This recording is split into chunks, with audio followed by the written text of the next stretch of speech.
For 150 years, the internal combustion engine has followed a single, unbreakable rule. 4 steps, 4 movements. It was considered a physical law in the history of the automobile. And Porsche just deleted it. You see, Porsche didn't just refine the rule, they rewrote it, adding 2 entirely new movements to a cycle that has been locked in place since the 1870s. The result is a fundamental change in the very geometry of how power is made. To really understand what they've done, we first have to look at the wall that every engineer has faced. Then we'll examine the old 4-stroke blueprint. From there, we'll deconstruct Porsche's 2 new steps, see the incredible mechanism that makes it possible, and finally, explore what this all means for the future of the engine itself. Every engineer who chases more power from a combustion engine eventually hits the same wall. For over a century, there have really only been 2 ways to try and get through it. The first path is to simply increase displacement. A bigger engine means more power, but it also means more mass, and mass is the sworn enemy of agility. The second path is to increase RPM, just spin the engine faster. But the speeds involved demand exotic, almost aerospace-grade materials. The cost becomes a barrier. In both cases, the wall is absolute. For a century and a half, pretty much everyone accepted this limitation, but Porsche didn't. They started asking a different question. What if the problem was never the engine at all, but the cycle itself?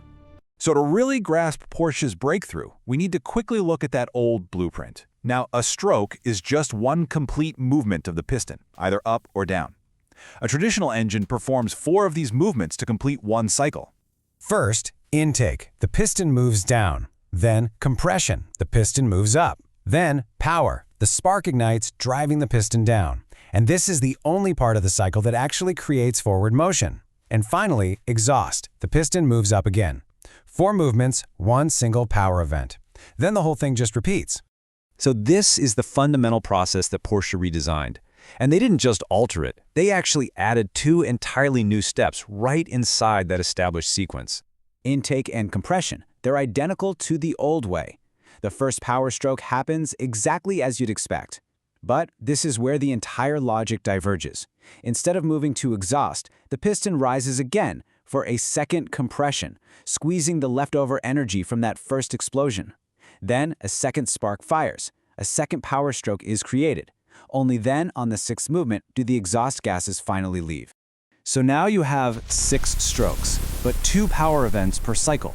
In the time a normal engine delivers 3 power strokes, this engine delivers 4. That's a 33% increase in power density. And think about this, it's not from a bigger engine. It's not from higher RPM. It comes from a smarter cycle that literally extracts a second event from a single measure of fuel. Okay, so the theory is one thing, but the mechanics, that's something else entirely.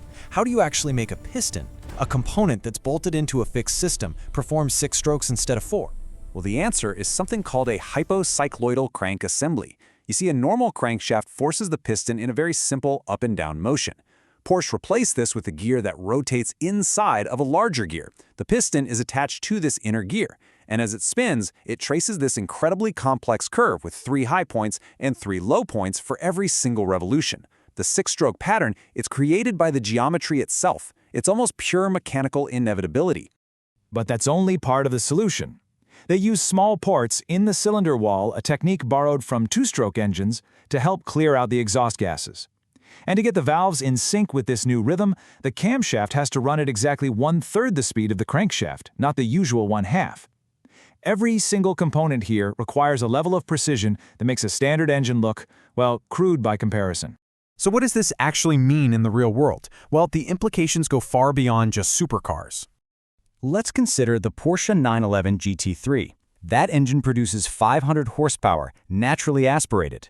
If you apply 6-stroke technology to that exact same engine, same displacement, same weight, you're suddenly looking at 600 horsepower.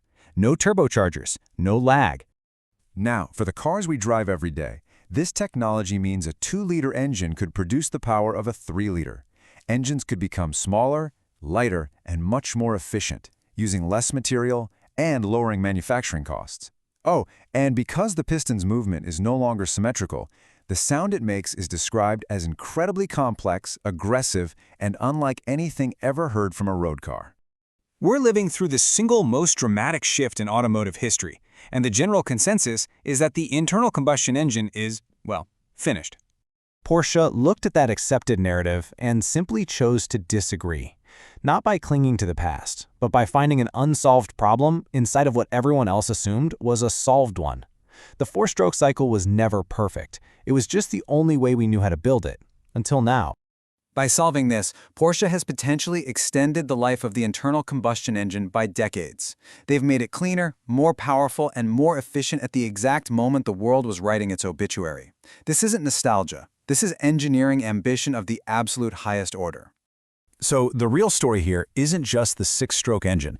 It's the discovery that a 150-year-old system was never truly solved. This innovation poses a fundamental question about our all-electric future. It suggests that even in what we think is a solved problem, there can be an unseen revolution just waiting in the geometry.